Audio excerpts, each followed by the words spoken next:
Leadership by example is the most important principle in leadership because it will dictate the behavior of all those in your witness, all those in your tribe that you are responsible for stewarding. And that is attitude, mood, behavior, expectation, and performance outcome.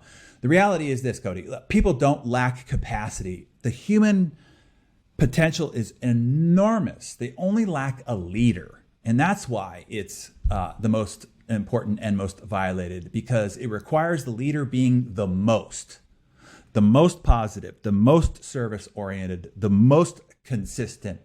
They have to set the pace, they have to set the standards, and it's not in words. This is the Business of Advice podcast, where we help good advisors become great business owners. Hey everyone, I am excited to have on the podcast today a close friend and honestly one of the most influential people in my own personal development as a CEO and leader. I'm even more excited because Darren rarely does these requests, so you're going to get some seldom heard wisdom, unless you listen to all the other things that he puts out, but as far as a podcast. So as I mentioned, Darren Hardy, he's been a huge part of my life for it's been about a decade now, probably. I first started following him when I picked up The Compound Effect, which we'll talk about. Then I attended his high performance forum, I think now called Business Master Class, with a small group of entrepreneurs, which was literally the best training event that I've ever attended.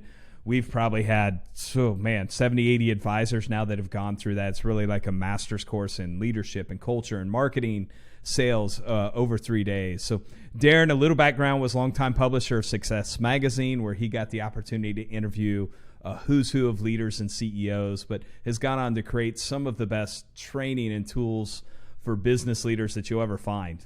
It's highly regarded as truly one of the best thought leaders on building and scaling not only your business, but your leadership. So Darren, buddy, good to connect and have you on the Business of Advice podcast. Thank you, my man. As you said, I don't do this very often, but I do it for you because I love what you and what AE and what your network is all about. So it's a delight to be with you, man.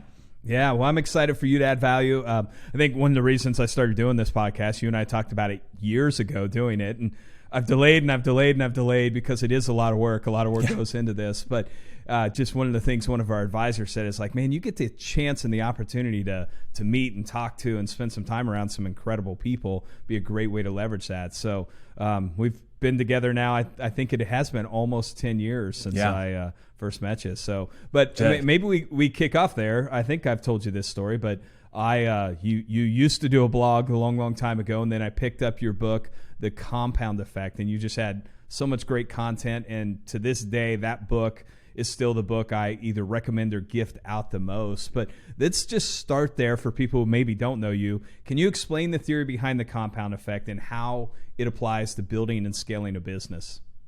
Yeah, well, you know why I wrote it, right? I just taken over Success Magazine, and it was my job basically to kind of figure out, what was it that was keeping people from being more successful, people who had a sincere, earnest interest and desire to do more, to become more, to provide more to their family, what was constantly derailing them.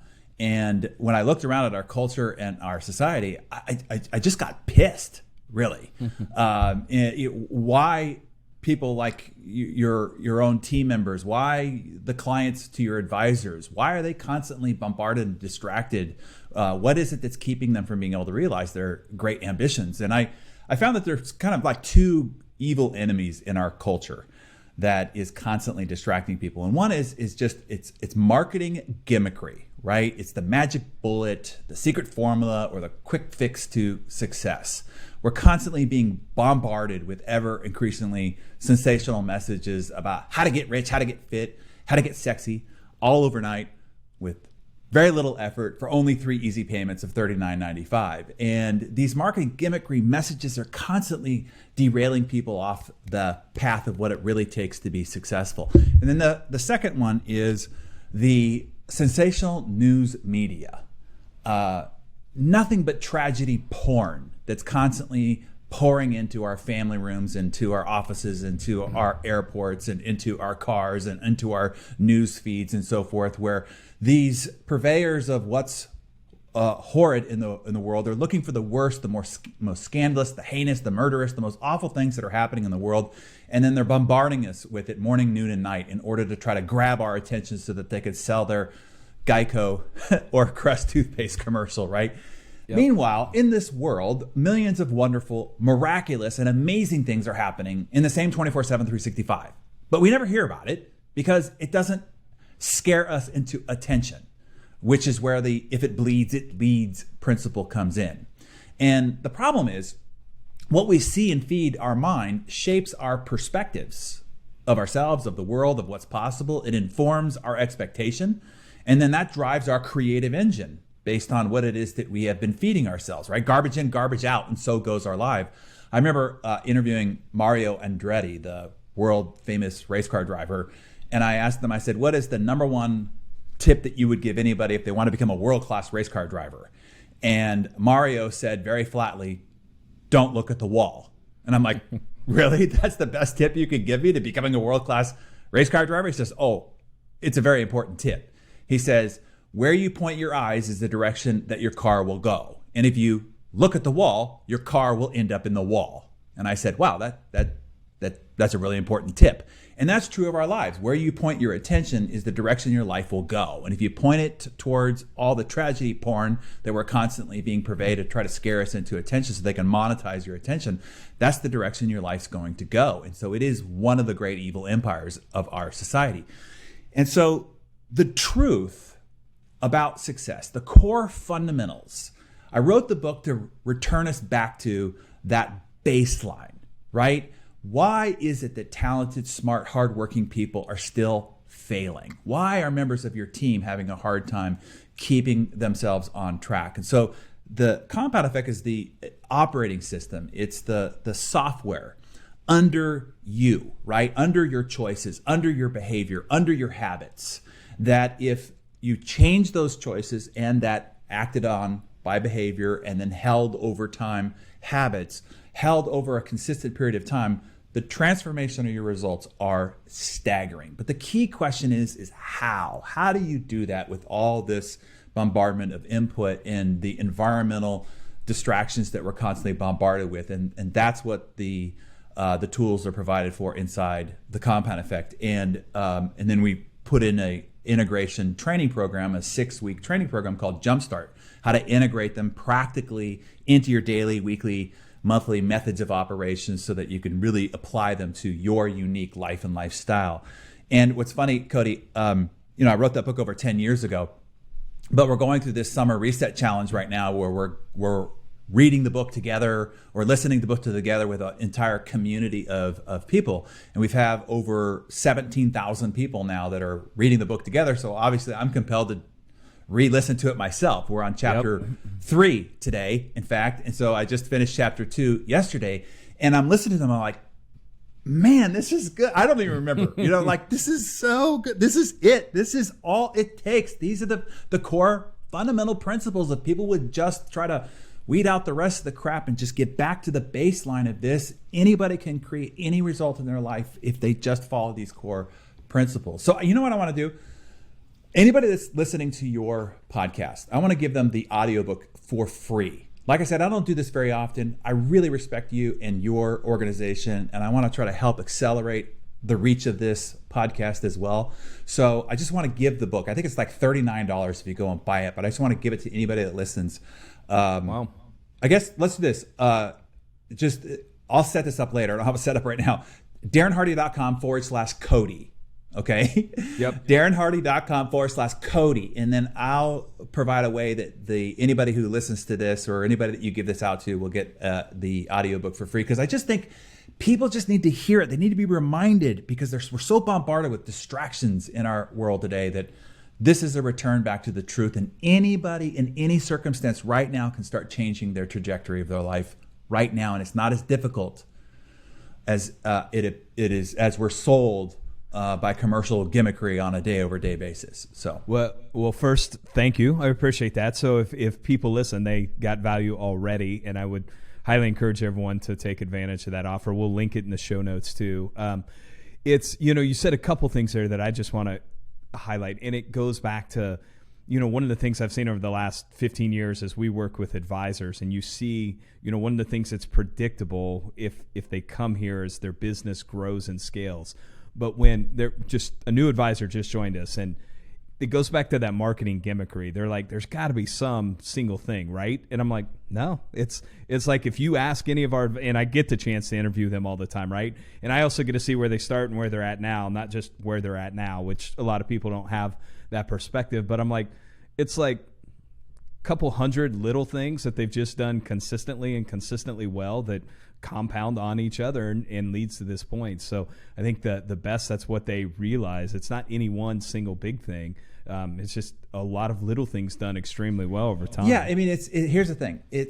Success is simple. It's not easy, but it's super simple. And what's not easy is staying consistent with the simple things. See, Yep. if you master the simple things, life is easy. If you try to chase the shiny object and look for the exotic, life becomes really hard, and success is then unreachable. So it is easy, but that's the wrong word, because it's really hard for the human brain going through the human condition to stay consistent. So if you could just master that one thing of identifying what those simple truths are, those simple building blocks, right? They're all in front of us all the time. You just got to clear the clutter and then identify them clearly. But if you see what the simple principles are, the hard part is staying consistent. That's it. And not being pulled off course and derailed by all the gimmickry and all the tragedy porn that we're surrounded with all day. So I would like to say that it's easy. Instead, because I know that part is hard, it is very simple. And if you just stick to the simple things, then actually success is quite easy. One other thing you said that I just want to highlight, because I've seen it so much, especially if the media, they've had lots of opportunities over the last 16 months to put the fear into us on a daily basis. And I remember one of the things you sent me and a few others early on during, that COVID stretch at the beginning of 2020 is like, be more careful than ever about like what you're consuming and what you're putting into your mind. And I'm just seeing that, and it's a message I kept saying to our team over and over again. It's like, hey, be smart. Like, yeah, there's bad things going on, but you don't have to just live in fear and listen to them all day long. So I think with entrepreneurs, business owners, that's one of the most important things too, is just the stuff that you're feeding your mind has such a huge impact on that. So, and this may be a good excuse. Well, yeah. I was going to set this up as a way too. One of the things that I do every morning on my drive into work is to listen to Darren daily. So as a kind of shameless plug for that, you put out great content every day for free. So just making sure. So I'll let you share any thoughts you have around that, but it's just, I know it was something that made a huge difference just a few weeks into that COVID stretch. I still remember that email of you saying like, hey, be careful about your routines that you're falling into, and be careful about what you're letting into your mind right now. I'll just add this. We are living in the time of greatest opportunity in the history of humanity. I know it doesn't feel like that. It doesn't seem like that because of the focus of your attention to the tragedy porn. But I mean, literally, they take from the millions of amazing things that are happening, the half dozen worst things, and then bombard you with it. So then if that's what you're giving your attention to, that ends up becoming your entire perception. But literally, based on what's happening technologically, based on global access and reach, based on ethnic and gender diversity issues. I mean, we are living in an enormous time of opportunity. And so regardless of what media wants you wants to use to just hijack your attention so that they can monetize it, these are the times of greatest opportunity. But you got to look for the light. You got to point yourself towards what's possible, what's hopeful, what's abundant, and then you will find it. You will find it through the darkness. There's always that light, even if it's under the crack of the door at the end of the hallway. And that light will lead you towards what's possible and what the potential is. And many of those of us that stayed focused on that, the hope, the beacon, coming out of 2020 and going into 2021 and 2022, these are going to be boon years. The acceleration rate of being able to multiply your business, multiply your impact, multiply your wealth will probably in a concentrated short period of time never be as great as it is right now. I mean, I don't know what's going to happen in the future, but it will be greater than anything we've ever seen in the past, undoubtedly. We're seeing that too. So, and for a plug, go to darrendaily.com. I think that's still the website, right? Where they can sign up. Daily thing that, man, you've been doing that now for what, 4 or 5 years probably? We're going to be celebrating our 7-year anniversary in July. Yeah, so. 7 years. It's a beast. It's a beast, but it has been so amazingly impactful. I mean, we're having a ripple effect of millions of people every single day, and it's an entire community. The whole Better Everyday movement has been built around it, and it requires an enormous investment of time, energy, love and money from me. But the impact that it's had on people's lives and our ability to stay connected and foster a relationship over time, so that the compound effect can have its effects in people's life. For that reason, it's been tremendous. It's great. So let me ask you, we'll move on a little bit. We spent a lot of time just on that topic, but I think it goes back to how powerful that book is, how powerful that concept is, also a kind of a baseline for a lot of things that we're going to talk about. But when you were a publisher of Success Magazine, you interviewed literally like the titans of business on a regular basis. So Jeff Bezos, Warren Buffett, John Maxwell, Elon Musk.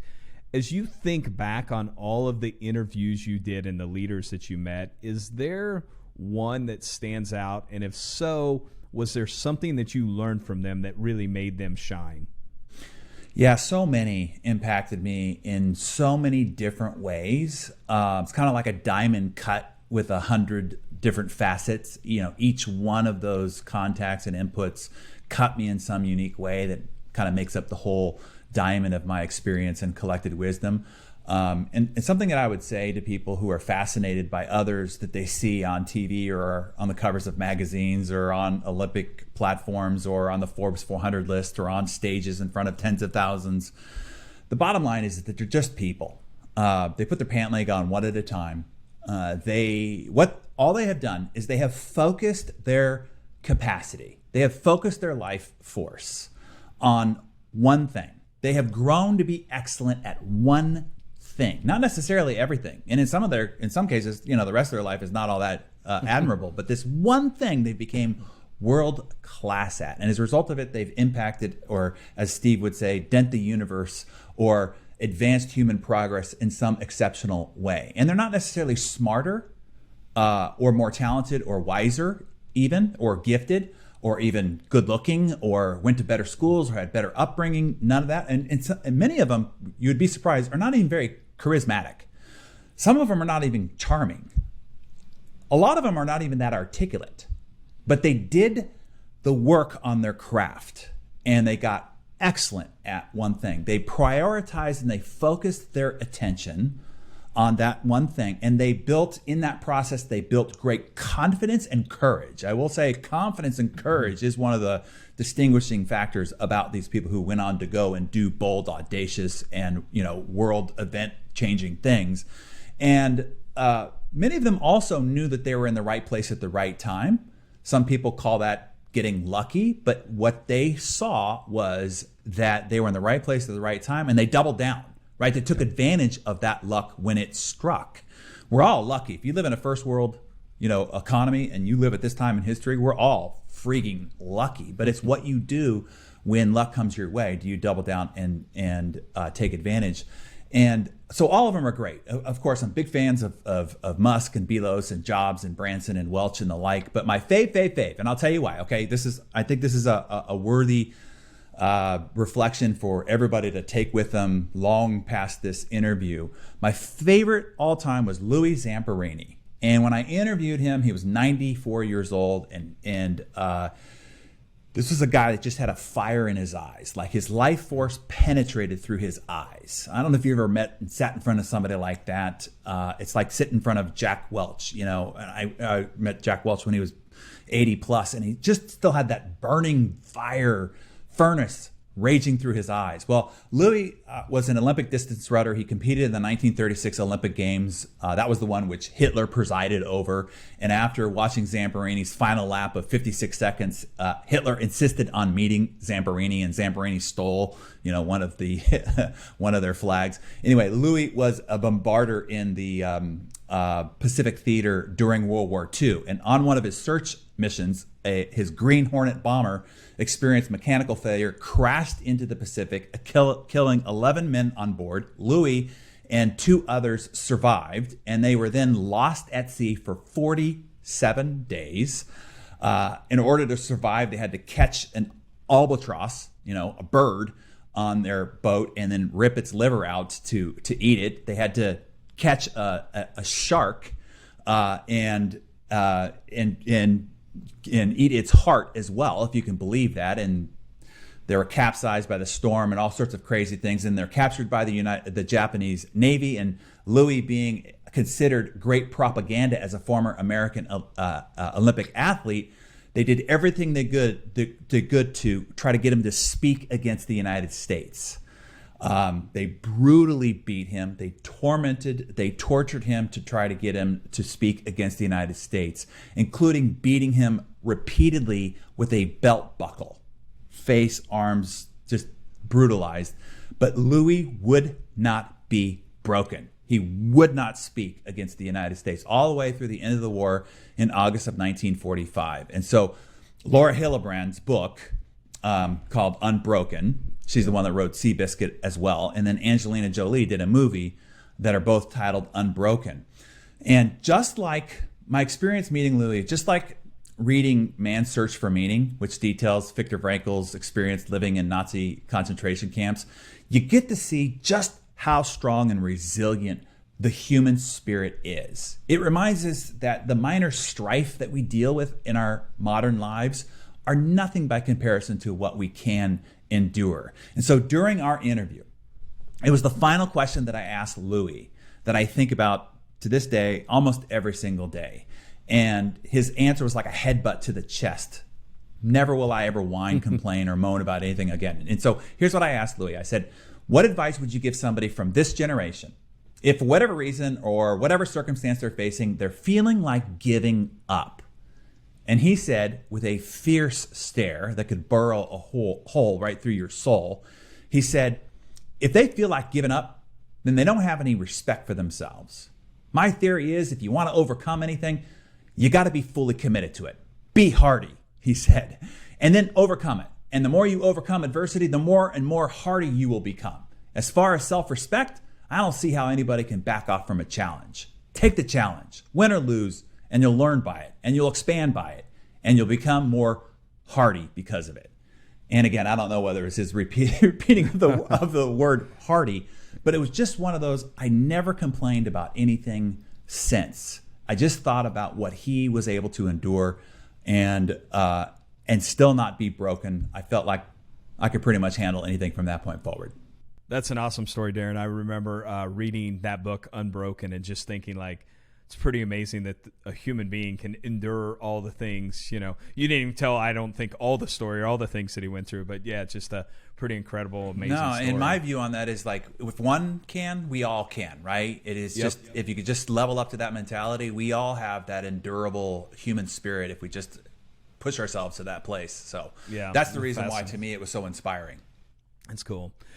So one of the things I've been able to see is you grow your enterprise, I guess you would say. I remember when you first started doing some of this, you had like maybe 1 or 2 people working for you, but now built a substantial team. I think, and you may even give an update on how many people you have working for you. A lot of them don't work in the office with you either, which is fascinating to me. But how have you gone about, and I think this is important because so many of the advisors that listen to this have, a small team, 10, 15, 20 people, but how do you go about establishing the vision for that team and really setting expectations and, creating a culture with a smaller team and then maybe even with some of the virtual things that you've done?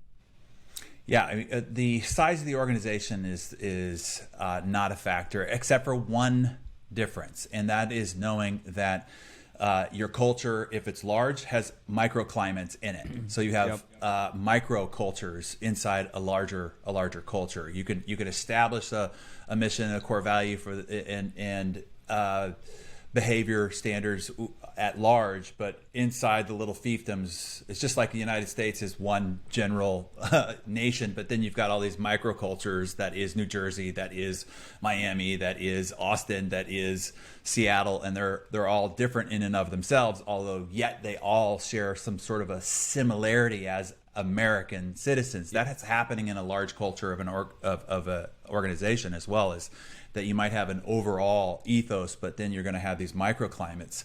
So there's a couple of important distinctions about the idea of shaping culture, right? Because you don't actually shape or create culture. Culture ends up becoming the personality expression of the people within the culture, right? So that's all it really is an expression of the people who reside in the organization. So the only way you can actually shape or create culture is to have be really cognizant about who you recruit and put into the culture, because it's going to take on that personality expression, no matter what it is that you try to force on people.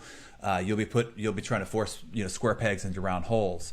So the success of a culture, the one that you deem successful, 99% of it has to do with recruiting, and then it's just perpetuating and amplifying and reminding the behaviors and attitudes and the philosophies and mindset that should already be inbred in that person based on the great selection you made about the person you chose to put into your organization and the person that you chose to not put in your organization to disrupt that climate. And understand that these microclimates, people mimic the environmental influence, the leadership influence. And so you can have a large organization. You probably experienced that at AE because you guys have a large organization where the company could be doing great, but then you can have one or two departments that are really there's big attrition, there's infighting, there's political warfare, and so forth. You're like, how is that possible? We got this great culture that everybody is loving. Well, will happen that whoever is the alpha of that small little tribe, whoever's the leader there, I guarantee you there is, the fish rots from the head down. There's a leader that is disrupting and affecting that microclimate. And even if it's not them per se, it is what they're allowing to be tolerated, or the lack of courage they have with holding the standard and having those tougher, difficult conversations. So you got to be, as an overall arching leader, you got to be super cognizant of the culture that you have on the whole, and then you got to inspect what you expect around to be sure that your leaders in those positions are also demonstrating the character attributes that you want personified as part of your character, because it can go askew based on the leadership impact. Because in your organization, there's a lot of people there that probably don't interact with you and Dave on a regular basis, but they do interact with their department leader, and so that department leader actually has more effect on shaping them and their performance than you and Dave do. And so if you want to keep overall holistic standard of the culture, then you got to be cognizant of what you are setting as a standard in totality. But that's not enough. Now you got to inspect what you expect about who are the alphas within those microclimate environments, and if they're parroting the right behavior, then that culture will be taken care of. So let me ask you maybe a follow-up to that, because this is something that you and I have talked about it, but I know on the hero's journey, which you have I don't know how many people you have going through that, a lot. I know we've got 60 or 70 just here at AE that are going through that program. One of the early concepts you talked about was that I think you said the most important but the most violated principle of leadership is to lead by example. So, and maybe going back to what you were just talking about the leader, why is that the most important, and why do you think it's violated so often? Look, we're animals, and we are social animals, and we learn by mimicking. 98% of all of our behavior, all of our perspective, all of our personal philosophy was shaped by mimicking the authority figures in our life as we were being conditioned and growing up. That's the reason why a child learns to speak before they can read. Like, how can they learn to speak? Because they can't read, so they can't learn academically. How do they learn to speak? They learn to speak by mimicking the adult figures in their world. And if a child who is born in Topeka but gets put in Afghanistan is going to speak Afghani, gets goes to Beijing, going to speak Mandarin. Gets put in Mexico, is going to speak Mexican. So that is true of all of our behavior. 98% of all our behavior, perspectives, and personal philosophies and belief systems have been learned by mimicking. And so the people around you are learning how to behave. The attitudes, the mindsets, the philosophies, the being customer centric or not, having a heart for your mission and how you serve your clients or not, is going to be mimicked based on what they're seeing in the alpha of the tribe, right? And we all know that a child at age 3 starts to individuate, where they stop listening to the parent. In fact, they're going to try to do the opposite of what the parent says, because they need to rebel to break away in order to become their own individual human being. But the one thing the human animal never does is never stop watching. And we are constantly adapting our behaviors to the alpha of the tribe that you belong to, because we evolved where you needed to be in a group in order to survive. And if you were kicked out of the tribe, voted off the island, and you were left out on the savannah in a loincloth and a spear, you were an appetizer for a saber-toothed tiger. So you needed the protection of the tribe in order to survive. And obviously you needed them to procreate, and you needed them to hunt and gather and to create shelter and all the rest of that. So we unconsciously are adapting ourselves in order to be accepted by the alpha of the tribe. And that's whatever tribe you're in, whoever the tribe is deemed leader. And I don't care if that's a church group, or if that's a work group, or if that's a peer group, or a PTA group, what have you, you're going to start mimicking their behavior.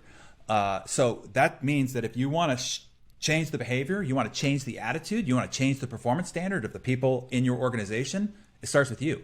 You start mimicking it. Mimic the behavior, the attitude, and the performance standard that you want everybody else to pattern and repeat. And that's how you change it. So that's why leadership by example is the most important principle in leadership, because it will dictate the behavior of all those in your witness, all those in your tribe that you are responsible for stewarding. And that is attitude, mood, behavior, expectation, and performance outcome. The reality is this, Cody: people don't lack capacity. The human potential is enormous. They only lack a leader. And that's why it's the most important and most violated, because it requires the leader being the most positive, the most service-oriented, the most consistent. They have to set the pace. They have to set the standards, and it's not in words. Leader thinks that they go around making speeches. It's not words. They don't listen to you, but they watch you, and they're always watching you, and you're always on stage, and that behavior is going to get repeated. Look, leadership is an enormous privilege, because you have the ability to shape people's lives, literally shape their behavior and thus shape their lives. So that comes with an enormous responsibility. It's a phenomenal burden, but it's also the reason why the leader gets paid the big bucks. And you see that throughout corporate. People understand why a leader is paid so much money. It's like, it's not fair. Is one person worth that much? Yes. Why?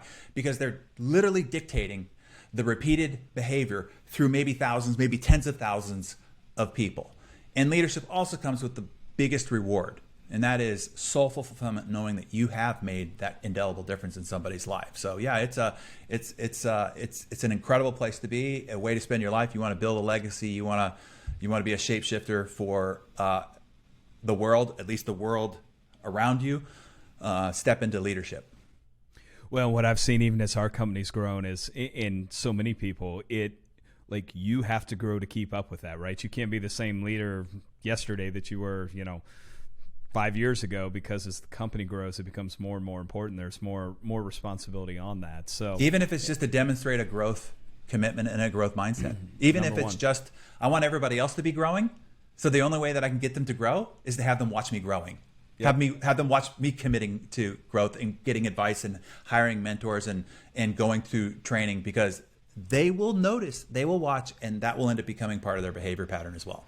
Interesting example of that, even the hero's journey. I was the one who sent out saying, hey, I'm joining. If anyone else wants to join, I'll split the cost with you, right? Just to model that these are things that I think are important also. So one thing I do want to hit on, because your other book that we haven't talked about yet, but The Entrepreneur Roller Coaster, actually just had someone text me the other day that was reading it. But one of the things you say in there is like 2/3 of all businesses fail because of internal emotional shortcomings. And the only reason I wanted to highlight or maybe talk about that is I've seen maybe some of the advisors we work with, but definitely just friends who run businesses this last stretch, whatever we want to call it, going back to 2020, and just COVID was emotionally draining for a lot of people.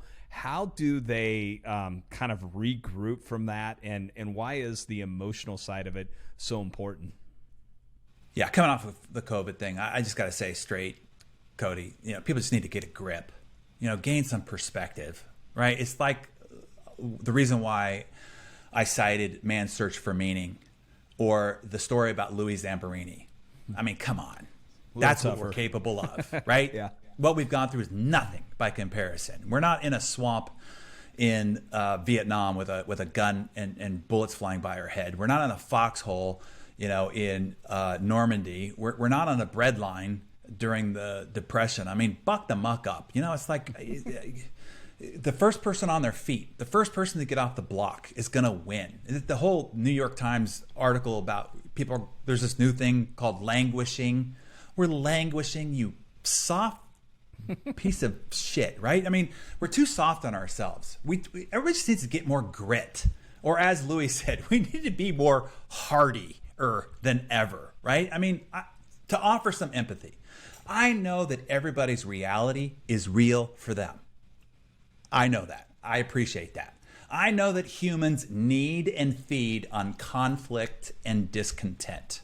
It gives us purpose and it gives us a sense of meaning. As odd as that sounds, I get that, whatever it is that you're going through is as horrid as being in that swamp in Vietnam to you at that time. Because in the absence of real conflict, we will invent it, we will create it, and we will feel and experience it just as real as if it was real conflict. But as my dad would say, you'd bitch if they hung you with a new rope. Meaning, no matter the situation, some people are going to find a reason to bitch, moan, groan, complain, gripe, and whine.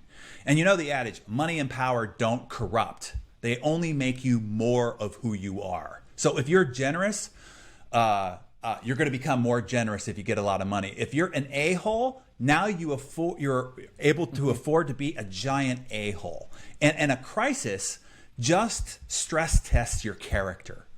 It exposes your default character set point. If you're a positive, optimistic, self-responsible, action-oriented person, then in a crisis, you're going to level that up, which is just what I did, what you did, the people that we try to help lead through this. They went back to their base default, looking for the light, looking for what's possible, looking for the hope, trying to find the beacon even through the fog. If you're a fearful, pessimistic, victim-minded, selfish person in a crisis, you're going to default back to that. You're going to try to hoard toilet paper, and guns and such, right? Buffett said it this way: when the tide goes out, you get to see who's been swimming naked. So I don't know about you, we talked about this, but 2020 was an amazing year. I feel for those that had true health, family circumstances that were devastating.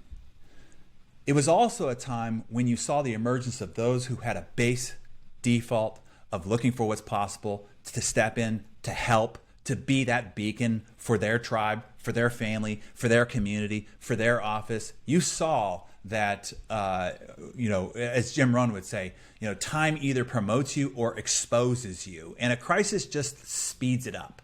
So if you're asking how do you get yourself out of this funk? I would just say there's two major influences in our lives. And that's the input we allow ourselves to be subjected to. And we talked about that, right? The media and all the rest of that. So your input, what is it that you're inputting and feeding your mind to start shaping your perspective and your personal philosophy and your sense of power and your sense of possibility? And then the second thing is your associations. And the reason why I have such an affinity and affection for you, Cody, is you're part of my dirty dozen, right? The few people that I turn to, because you're doing amazing things in the world. And every time I hear about what you're doing and the crises that you're facing and overcoming, and the big opportunities that you're chasing and the impact that you're making, we just talked about raising almost $1 million for veteran families. That's just extraordinary. It makes me like, what am I doing? I need to level that up. So your associations are incredibly important and powerful. You get those are the two dials to make sure that you've got on the right channel, right? What it is that you're inputting into your mind and your environment, and the associations that you're hanging out with, because that will, as we talked about the mimicking behavior, that will level you up to a capacity you didn't even know you had until you got around that sort of exposure. So that's that's what I would say to how do you handle the emotional pitfalls coming out of COVID. A few things I throw in there. I'll start with that last one, the associations. It's not funny. I don't know the right way to describe it, but as we're recruiting new advisors to try and join Advisors Excel, the hardest thing for us to explain to them is that you're coming into this community of other just massively successful, business owners who happen to be financial advisors, and we're very purposeful in creating these experiences where you come together with them. And if I were to look back, like we just had a recruiting event and an advisor asked me, like, what's the one thing you guys do better? We've had a lot of growth. What's the number one thing you would attribute to?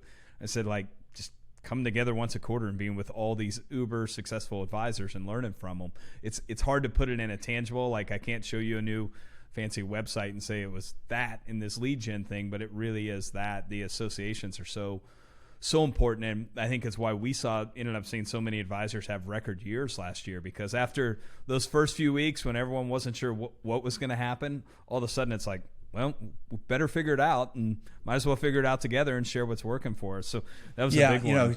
Jim Rohn explained it to me this way. He said, associations are subtle and deceptive, and the problem is they don't shove you in a direction. It's just ever so slightly. So it's like being in an inner tube on a lake, and you think that you're sitting there still, and then all of a sudden you look up, half hour later, and you're a mile down the beach. So you never knew that you were moving at all, and that's the effect the associations have in your life in either direction. Like, negative associations can also push you so subtly and deceptively in a direction, and positive associations, you don't even know how you're being uplifted, how it's shaping your perspective. It's giving you different context. It's giving you different reference points. And it's setting a different bar for you in a way that you're not even conscious of.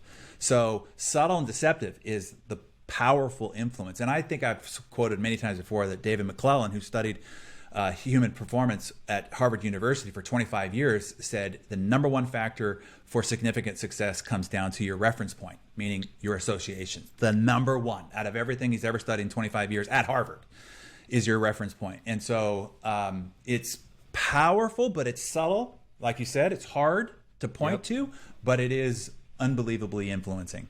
The most. I want to talk about culture a little. I know we hit on it. And I was going to ask you a little bit about small versus large, but I feel like you did a pretty good job already hitting on that. This is the other thing I want to ask you about with culture. And I'm pretty sure I've told you this before, but if not, I'll give you credit here publicly to everybody. But when I went to that first, what was called HBF now, the Business Masterclass event, you said something there that literally, when people ask about like big moments in our business, you said something that I still say was one of the single biggest things that changed our business. And what you said is, you said every person that you hire has the potential to change your culture, so you better make sure you're hiring the right people. And at that point in our business, it had been growing. For a long time, Dave, Derek, and I would do all the hiring. We didn't necessarily enjoy it. So as soon as we got some people in roles that were willing to go do the hiring for those departments, like, we got out of it.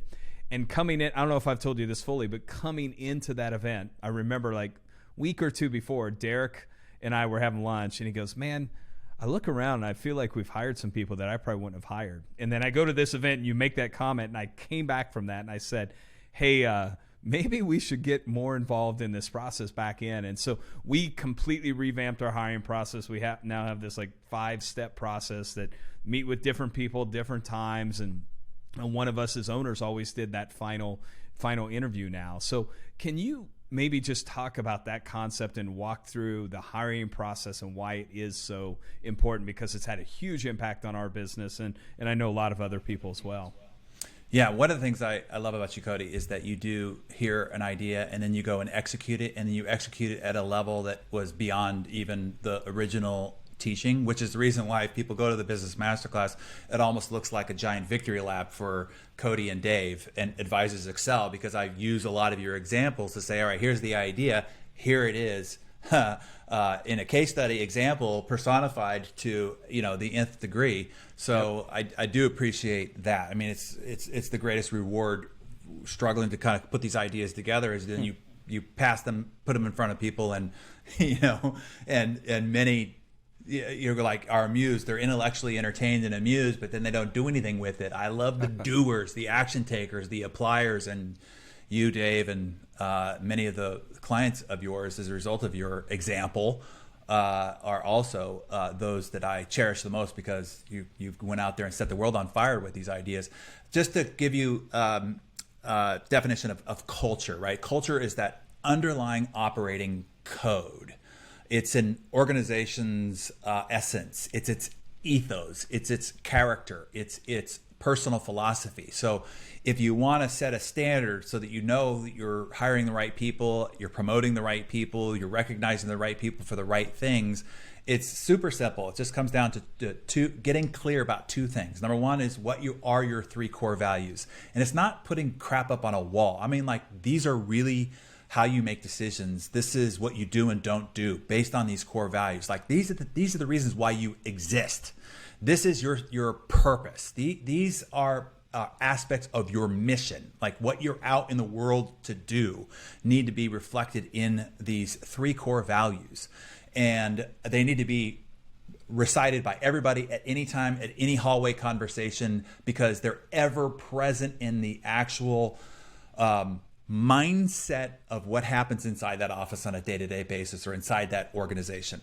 The second thing is now how that gets personified in each individual. And we have what we're called 12 core attributes of what it is to be an A-team member for our organization. And those, again, aren't just virtues that you talk about once or a personality test and then you put it in your drawer. These are a set of behaviors. You understand that an attribute as well as core values need to be behaviors that are acted on. This is a standard of, like, here's how we act here.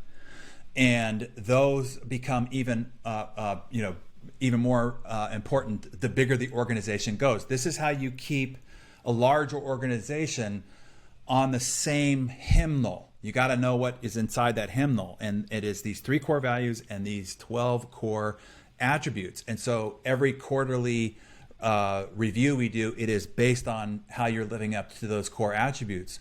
We have each of our team members nominate one person who demonstrated each of the 12 core attributes the best in the past quarter, and then the aggregate votes are number one badass A-team member of the quarter. So we're constantly referring to and living out and giving recognition and praise and doing training on and sending out memos and referencing either one of the three core values or one of the 12 core attributes about how we behave and how we act and how we show up and how we perform on a regular daily basis. So then with those clear, now you know exactly how to hire.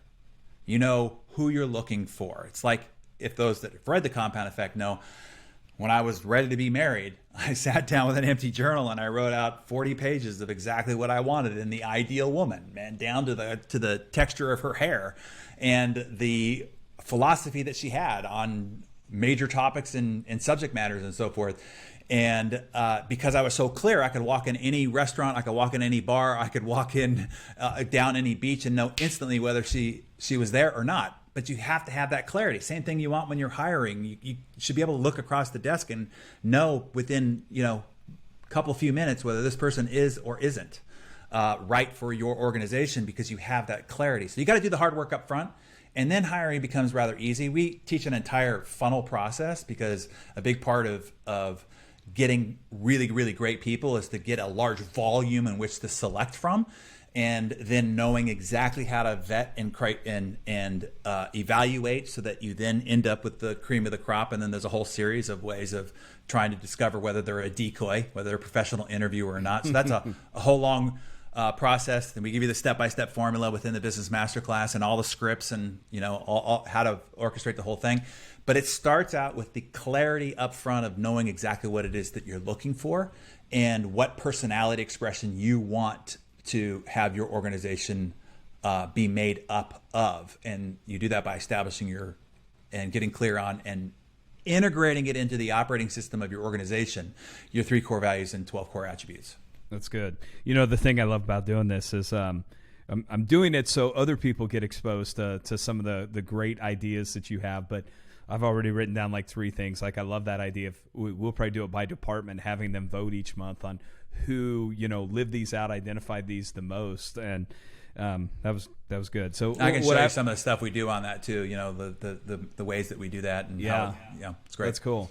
Well, and one of the things I would say, and I've had this conversation with a few of our advisors, some of them that you would know, that had gotten out of the hiring process because they said they were too busy. And I said, Dave and I have done the final interview we have, 680 employees now, on top of running a big organization. So it was just that, and it's maybe the one point I want to drive home for everyone that listens to this is it's the most important thing you're going to do in your organization. As that organization grows and scales, nothing more important than the people that you bring into it. So as the leader of the organization, what I've always said is like, there's not a more important role than for me to make sure that we're hiring great people. So huge. And every great leader, every great coach knows that, right? I mean, Bill Belichick, right? He's going out there right now. He knows that the season is going to be won or lost based on how he recruits in the postseason.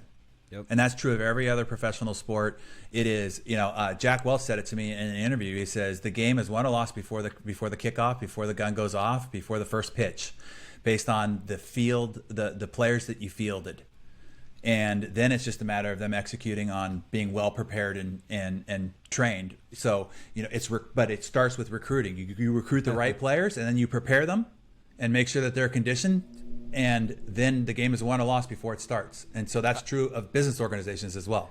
I remember hearing Bill Self speak at someone. So he's the head basketball coach at Kansas University and uber successful, probably one of the 3 most successful coaches. And someone asked him, like, how have you had the success? What do you think are the keys? And he's like, I've generally found the team with the most talented players wins the most. So he's like, basically comes down to who recruits the best. So it's bottom line, drop the mic, that's it. Yep. So I want to transition a little. One of the other big things that we've talked a lot about over the years that is a key part of the HPF Business Masterclass I went through was the client experience. And I've always said, I think all things being equal, the business that provides the best experience will always win. You have a concept that you teach there called the love bomb, and just how to use it to impact clients and also even your internal team. Explain maybe the concept or principle behind the love bomb.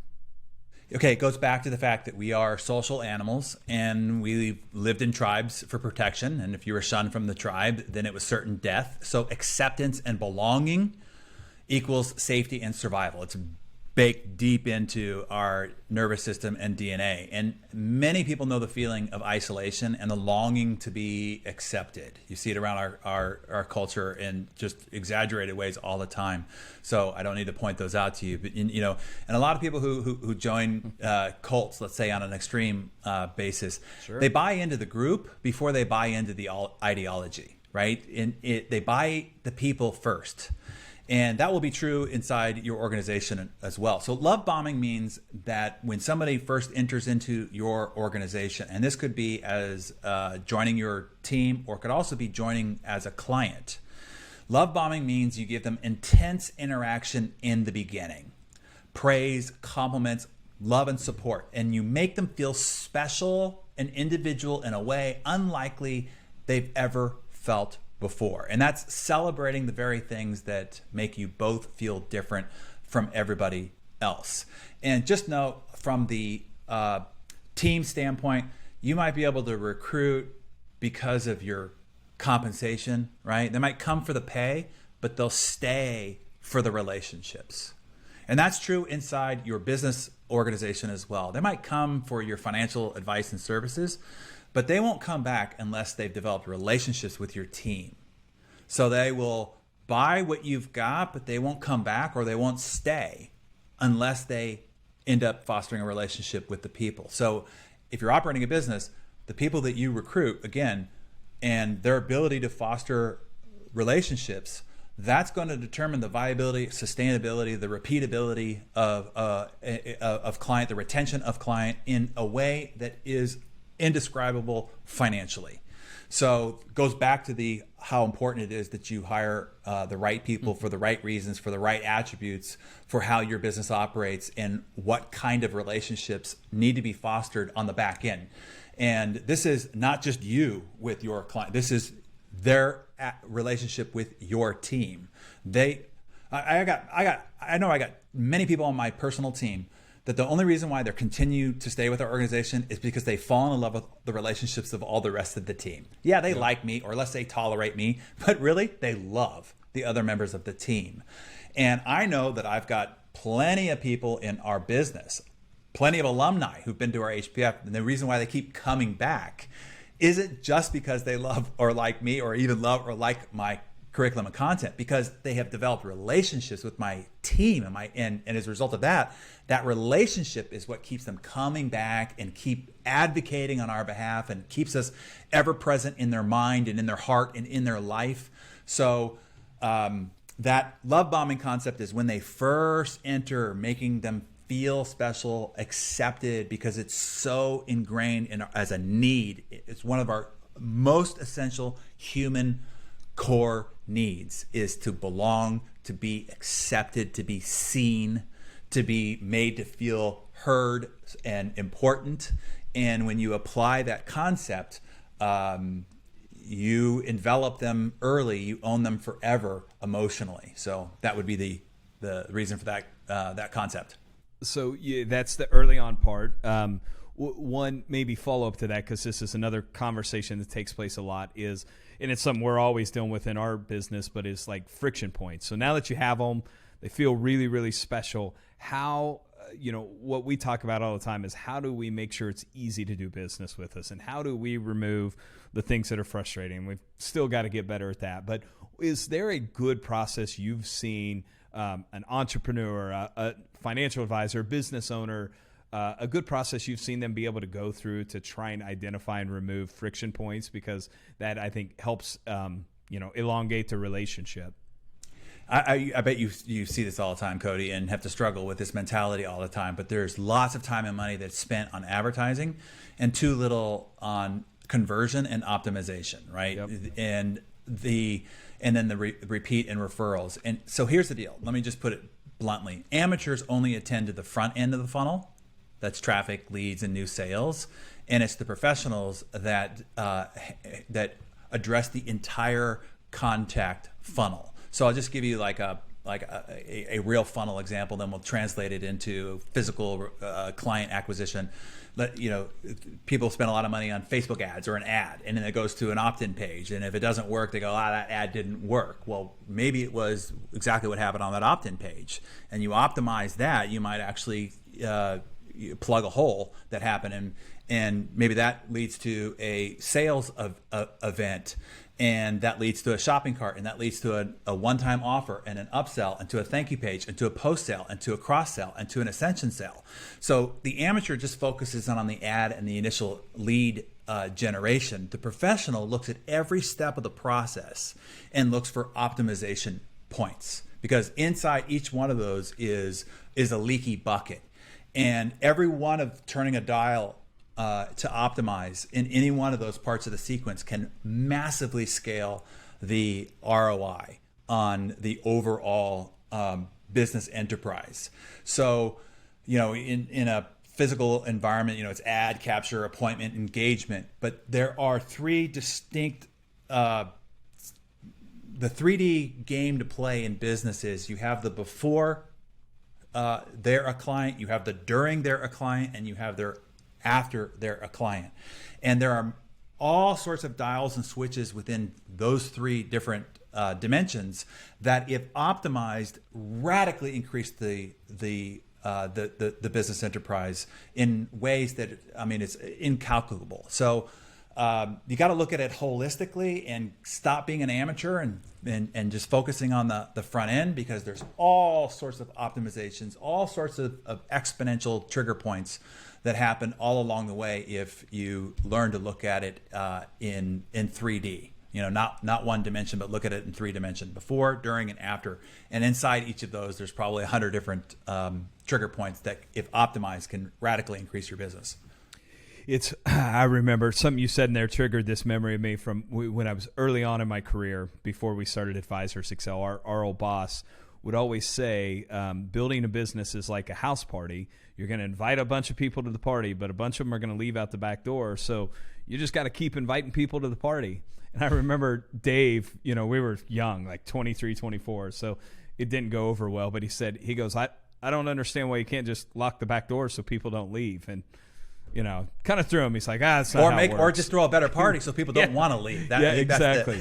That's the point. But I think that was a lesson early on we've had. And, you know, to this day, I think our advisor retention rate's like 97%. Yeah. Now I think the average time they've been with us is like 9 years, just because we focus. We're pretty good at recruiting, but we're really intentional about, once you get them, how do you make sure that you're providing so much value and adding to the relationship in a way they don't leave. So you guys are legendary at that. The stories of what you've done to pour into your clients while they're client, it's just incredible. So you guys do a phenomenal job, better than probably any organization I can think of, undoubtedly. I appreciate you saying that.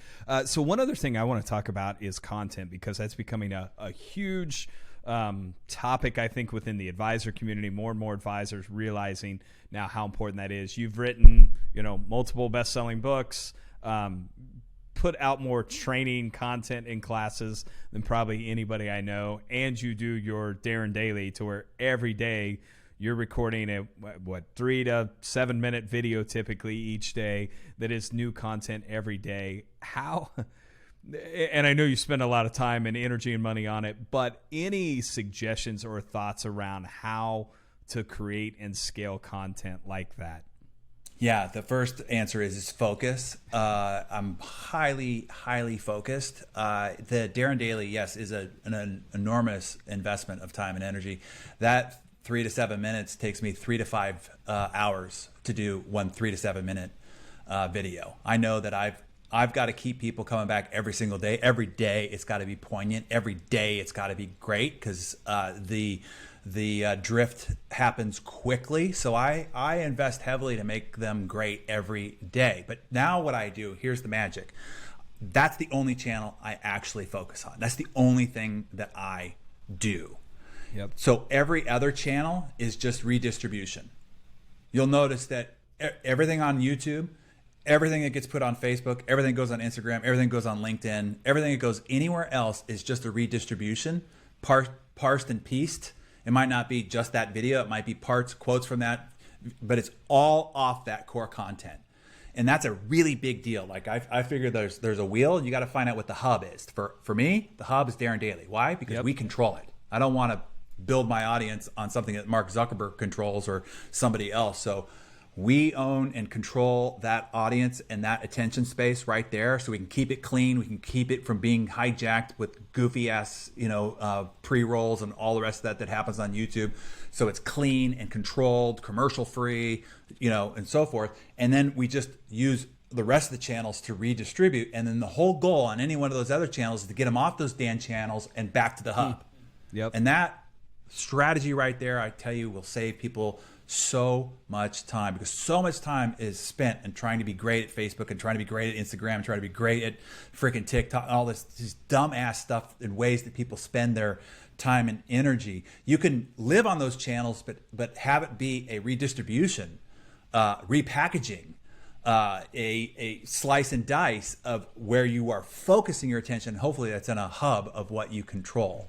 So then I focus on high value curriculums, not books. So like my buddy John Maxwell's written like 70 some odd books, and it's like, man, yeah, they'll sell for $15 if they sell it all. That's not a smart time and energy.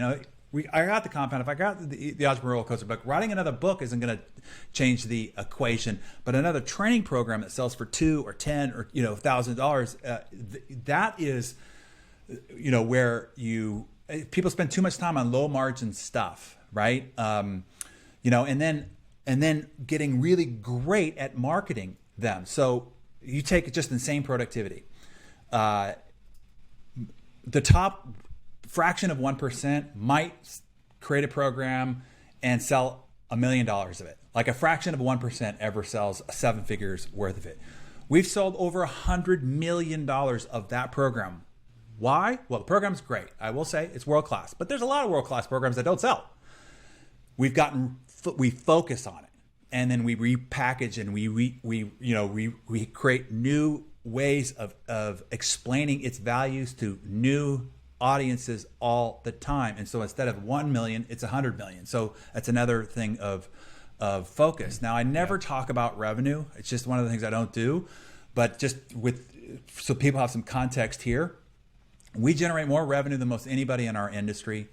And those that have an equal level of revenue, let's say, they got 120 to 250 employees. I have a friend of mine who has similar revenue, but he has 220 some odd employees versus our 20, right? And so we generate more net by many, many multiple times and significantly less stress and a better, saner life and lifestyle. And it all comes down to the choices that you're making of where you allocate time, energy, and attention. I have a framework called Bigger Easier. It's like, how do we grow bigger, but yet have it be easier than the way we did it last year? And that's our constant mantra. And there's a framework for how you organize yourself so that you are growing bigger, but you are making everything easier. I talk about it on our business masterclass. I give that formula. How do you hyper scale? How do you hyper grow scalably and sustainably? Because most businesses, they build it up and then they blow it up, or they just create an albatross of obligation and stress and liability. They let their ambition get out of hand without the right structure about how to grow bigger, but also a framework for easier. So but it all goes back to, I would say, that first word, but that first word doesn't mean anything unless you understand the structure underneath it, but it goes back to focus. Yeah. Focus. And the other, I think, really important lesson there for anyone that listens is also be driving those people into some system that you can control, right? And years ago, I remember saying this on our big January event that we do that you've spoke at before. I think it was 2017 or 2018. I said, if I were a financial advisor, the number one thing I would be focused on is building a list of people that I can communicate directly to. And we saw how important that became last year. I think during COVID, that was a huge deal.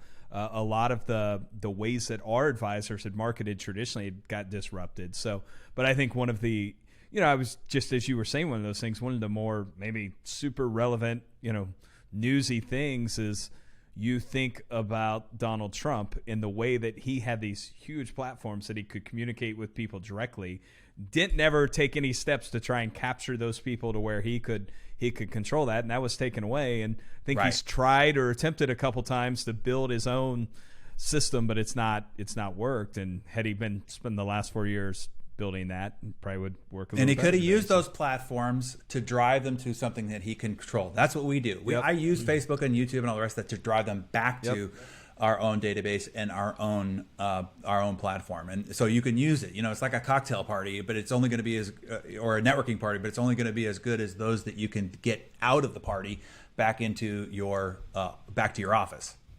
So I want to ask one question. Then I also want to talk about the business masterclass so some people get perspective. But you actually shared this on a Darren Daily probably a couple months ago, and it triggered. I remember hearing you say this before, and when you talked about just all the successful leaders that you've been around, but then I think all the successful entrepreneurs that have come through the programs that you have. You said that there's 2 characteristics that you've seen that successful leaders share, like only 2, and the most successful constantly share those. Will you share what those are, and then maybe how they're applicable or why they're important? Yeah, it's going to sound, hopefully it doesn't sound trite, but this is really it. It's like wisdom. When you hear a proverb, it's like, that's so simple. But you don't understand it until you understand it. And then when you understand it, you go, oh my God, that is profound. That is divine. But it takes you having had experienced it to understand how important it is. So the two things are a constant and never-ending commitment to growth. It's a growth mindset. It is constantly, all day, every day, looking for getting better. That better every day, in every way, in anything and everything that you do. You could say it's a curiosity, it's an insatiable appetite, it's a hunger, but it's focused on growth. And so first off is the growth mindset. And the second thing is, again, I hope you understand that it's having goals or having a mission. It's being fixated on a destination, because all of a sudden, like, every part of your capacity focuses, right? The world starts to line up around, like the world rallies around you when you have made a decision, you have declared a destination, you have identified an outcome. Everything organizes.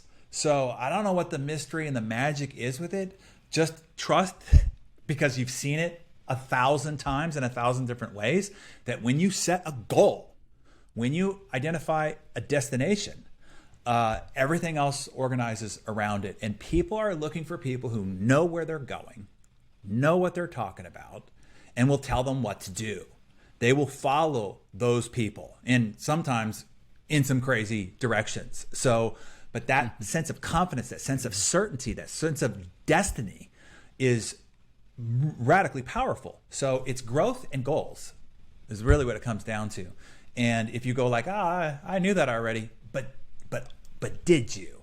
Did you really know it? And then the second question is, are you really orienting yourself around it? Like in a passionate, massive action way? Because when you do, that's when the world says, oh, okay, I get it. Well, let's get to work on that.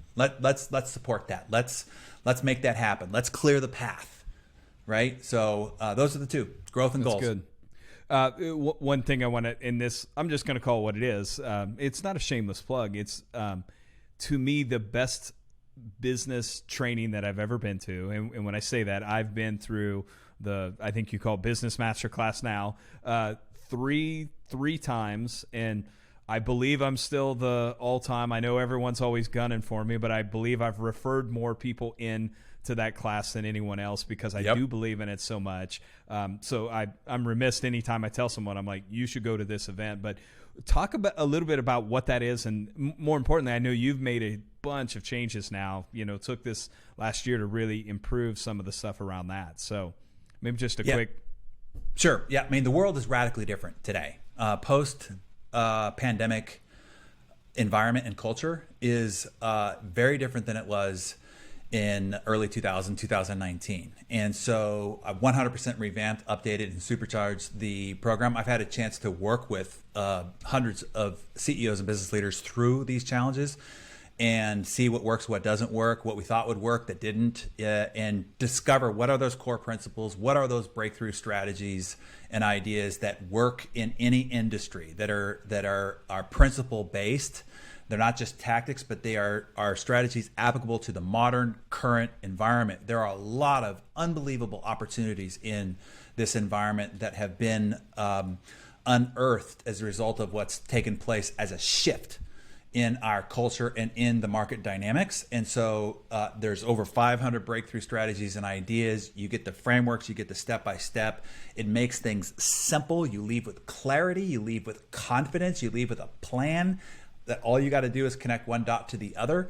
And so that's my job, right? I've been for 34 years, spent my life in the area of building and growing businesses myself, as well as being in the success media industry and having access to the best business builders in the world who all wanted to be on either my television network or on the cover of my magazine, had access to those. And so which of that is most applicable right now to take advantage of these unprecedented times of opportunity, and kind of taking 34 years of my life and distilling it down into, it's now 4 days, because we do a full day of recruiting and team building and how to create a growth culture inside your organization. And the first 3 days are sales and marketing breakthroughs that are applicable to what's happening right now, right? How to create market dominance, how to become the industry leader, the community transformer in your space. Because it can't be a battle of sameness. It can't be a battle of price in today's world. It's got to have a distinct,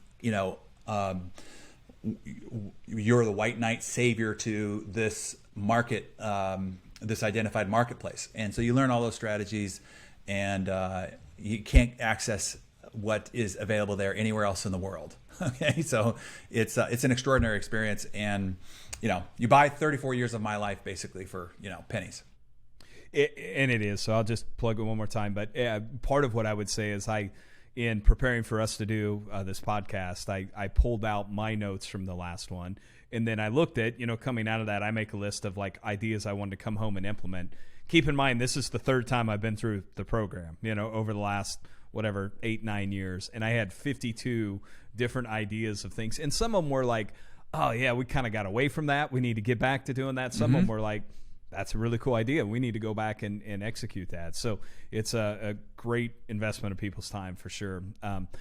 Okay, I know I've had you forever. This longest podcast I've done yet. This is like a Joe Rogan podcast we're doing here. Yeah. Running on forever. So I appreciate your time. But I always like to end these because anytime I get the chance to meet people, there's usually a couple questions I always ask them. So I'm like, I'm going to throw those in and just do like a quick lightning round of questions. So you game for that? Maybe 3 or 4 more minutes? Okay. Yep.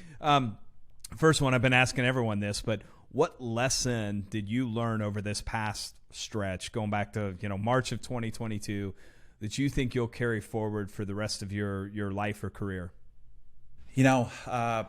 Some of this is just odd. Like, humans are predictably irrational.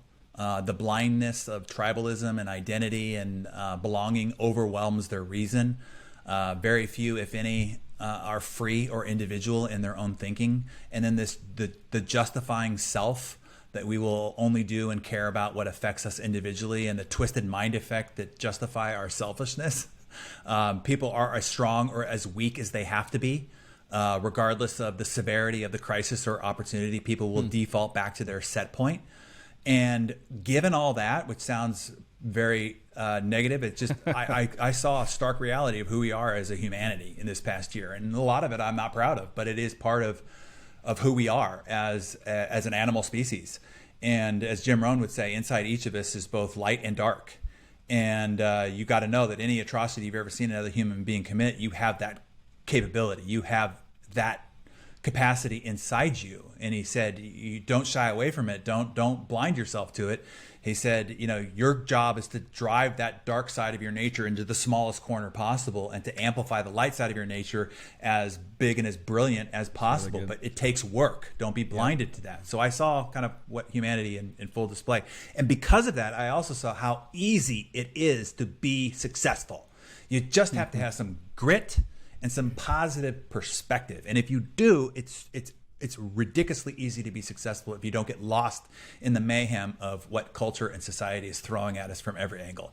That's really good. I love the idea of getting your light as bright as it can be, and trying to push the darkness aside. So as you have grown, just in your roles and successful businesses, but now scaling a really successful business, is there one thing you can identify that took you from being pretty good to being excellent?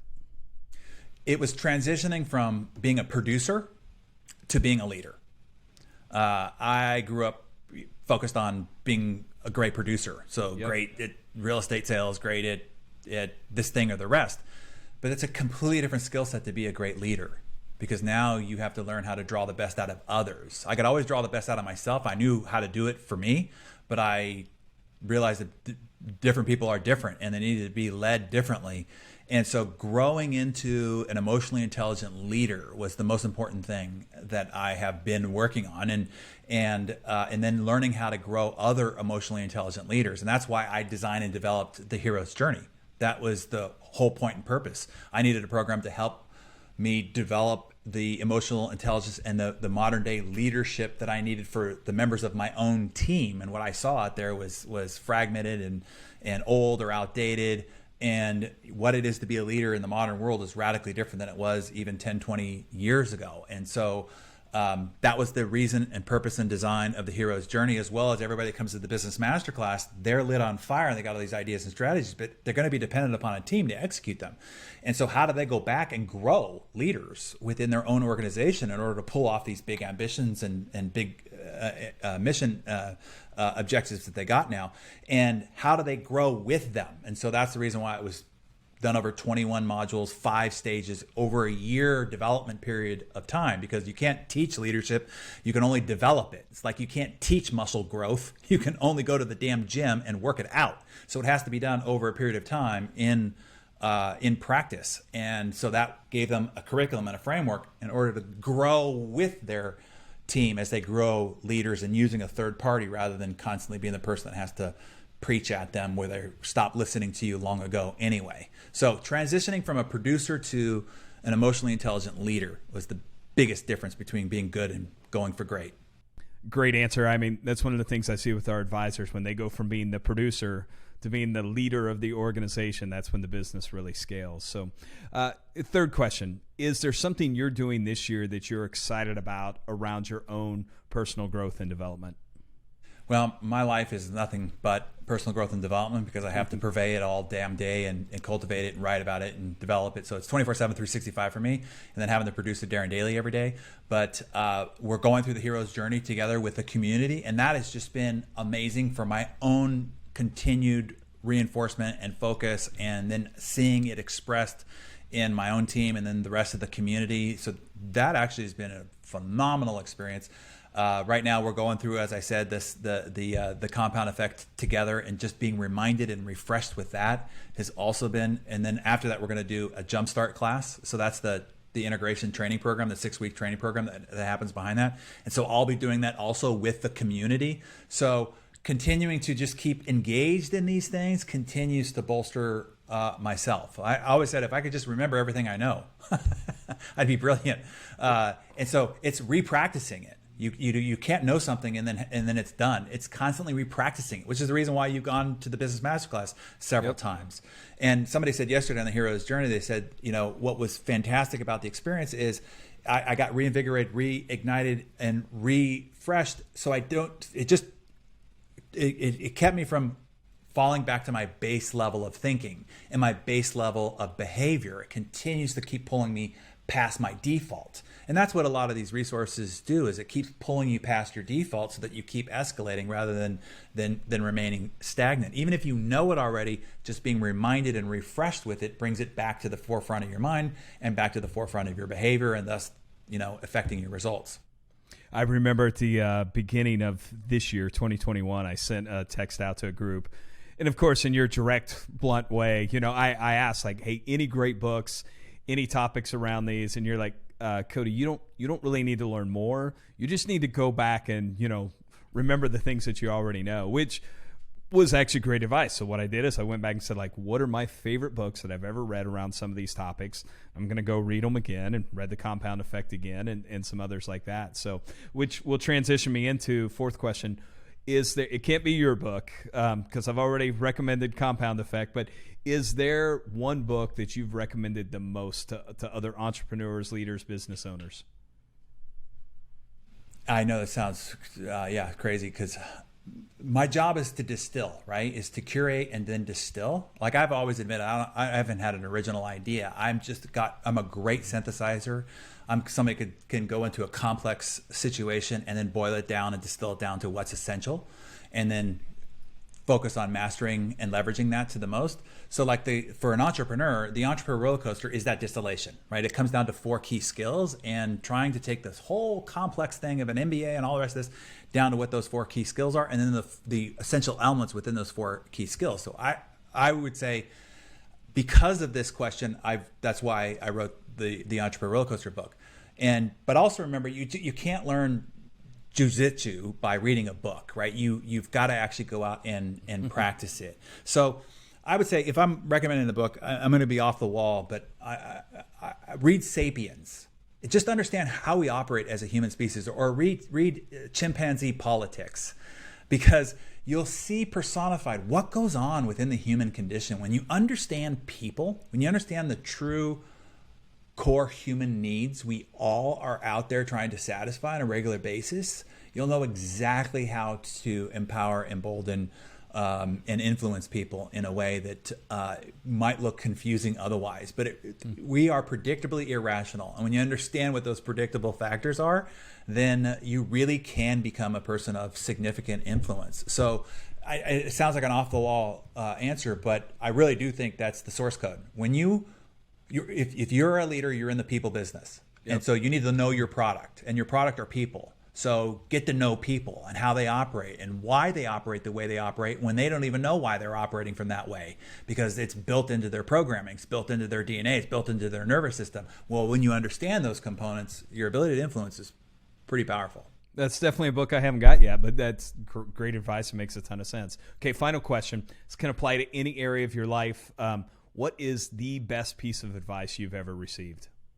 Okay, this is a wouldn't be here with you. You wouldn't give a crap about talking to me if I didn't get this piece of advice. And I got it at 18 years of age, and I got it from Brian Tracy.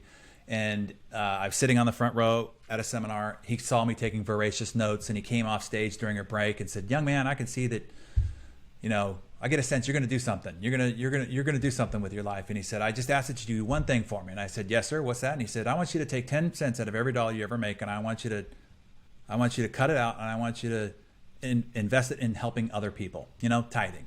Everybody's heard of that concept. And I said, "Yeah, I've heard about that. I was raised Catholic," and so forth and so forth. He says, "Now I want you to do one other thing. I want you to take 10 cents out of every dollar that you earn from this point forward, and I want you to tithe it to yourself. I want you to reinvest it in your personal development." And he said, "I promise you, young man, if you do that, there's no limit to what you can achieve, because I see it. I see it in you." And that one piece of advice, and at 18, I was like, okay, my goal is to make $100,000 at 18, which is crazy and stupid and audacious and so forth. So I said, that's 10 grand. I got to come up with 10 grand. I got to figure out how to come up with 10 grand if I want to make the 100 grand. And I figured it out, and I made 150,000. Right. And so the next year I'm like, oh, wow, shit, this works. Let's see if I can rub this lantern and get the genie to pop out again. I want to make $250,000 at 19. And so I said, well, that means I got to spend $25,000 on my personal development. And so I did. And I superseded that goal. And year over year, I've continued that formula. And now I can't possibly spend that 10%. So I use that 10%, and that's how I invest on my team. Yep. That's now it is used to grow me and the resources that I'm buying for my own personal growth, but also for the people that are responsible for the enterprise that we are building together. And I graduated one semester.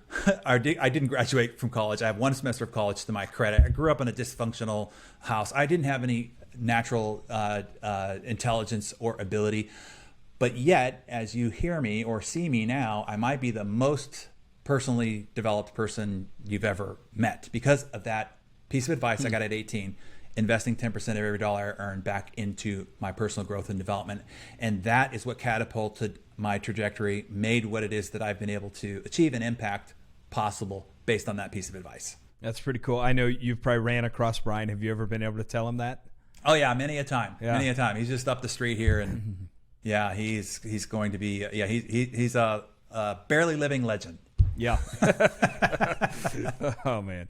All right, my man. Darren, I appreciate you taking the time to share so much value today. Where, like I said, a ton of ideas, and I knew it would be great, and you nailed it as usual. But where can people connect with you offline? I know we've mentioned a few of the different things that you have out there, but is there one easy place for people to go? I would just go to Darren Daily, darrendaily.com. Because that's where I can have the greatest impact on somebody over an extended period of time. And then whatever it is that we're doing, we're going to bring and introduce there in some form or fashion. So that would be the place I can help people the most. But also get the compound effect that I'm giving everybody as a gift. So darrenhardy.com/Cody. Yep. And I'll make sure by the time this gets published that that is active and exclusive just to the people who listen to this. So okay, no, that's great. I appreciate that. And I think I mentioned it, but I drive my daughter to school every morning, and we listen to Darren. That's why I listen to it in my car. So we listen to it every morning on the way to school. So see, that's leadership by example. And then not only doing it but talking about it and demonstrating that you're doing. That's amazing. There's no mistake why you have. And Dave, you and Dave have the results. You have the client network. You have the impact that you're making. I mean, those choices and the consistency to continue to do those things. That's the reason. Certainly isn't because of your good looks. Yeah, I knew that was coming. So, well, but I do think it's what you said. Sometimes I think we make success harder than it is, but it is doing some of those little things. So I appreciate it. For everyone listening, if you enjoyed this episode, go leave a review out there. It lets other people know that this is a valuable use of their time. Make sure you subscribe. You can follow us on Facebook and Twitter, LinkedIn, all that to learn about new episodes. But Darren, thank you, my friend. We will we'll see each other here in a couple months, I think. So long overdue and looking forward to it. Yeah, me as well, bud. Thank you.